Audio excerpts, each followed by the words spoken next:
Everyone, আসসালামু আলাইকুম। Welcome to অ্যাকিউস্ট নেস্ট। তো আজকে সকালে আমি কি করলাম সেটাই আপনাদের সাথে ভিডিওর মাধ্যমে শেয়ার করলাম।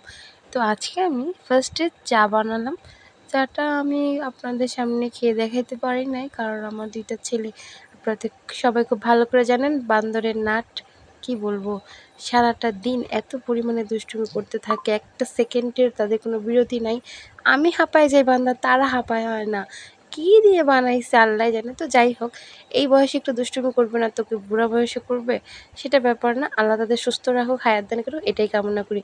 আমার চ্যানেলে যদি কেউ সাবস্ক্রাইবার না হয়ে থাকে, নতুন যদি ভিডিও দেখে থাকেন, অবশ্যই সাবস্ক্রাইব করবেন। আজকের ওয়েদারটা কিন্তু খুব ভালো ছিল। তো চা খেতে খেতে আমার বাচ্চার ডিম পোস্টও আমি করে নিলাম। এরপর আমার চা খাওয়া বিস্কুট খাওয়া হয়ে গেলে ওকে আমি ডিম পোস্টটা খাইয়ে দিয়েছিলাম।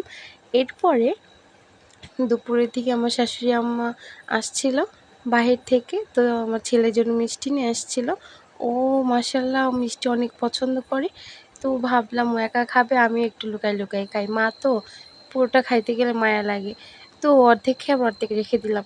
এরপর আমি রাতের খাবার নিয়ে বসছিলাম। আমার ছেলেকে আগে খাওয়াইছি, সেই প্লেটেই আমি নিয়ে বসছিলাম। প্রতিদিনের ব্যবসা আমার, কোনো দিন খাবার শেষ করতে পারি না, তাই খাবারটা অপচয় করি না, সেটার ভিতর খাবার নিয়ে আমি খাই। আলহামদুলিল্লাহ, যা আল্লাহ কপালে রিজিকে রাখছে সেটাই আমি খাই। আমার কোনো তাতে আপত্তি নাই। তো আমার ভিডিও সবার কেমন লাগে অবশ্যই কমেন্টে জানাবেন। আজকের ভিডিওটা আপনাদের জন্য মিনি ছিল। এরপর নেক্সট আরও বড় ভিডিও দেওয়ার চেষ্টা করব। আশা করি সবাই ভালো থাকবেন, সুস্থ থাকবেন, আমার ভিডিওটা শেয়ার করবেন, দেখবেন। আর থ্যাংক ইউ ফর ওয়াচিং।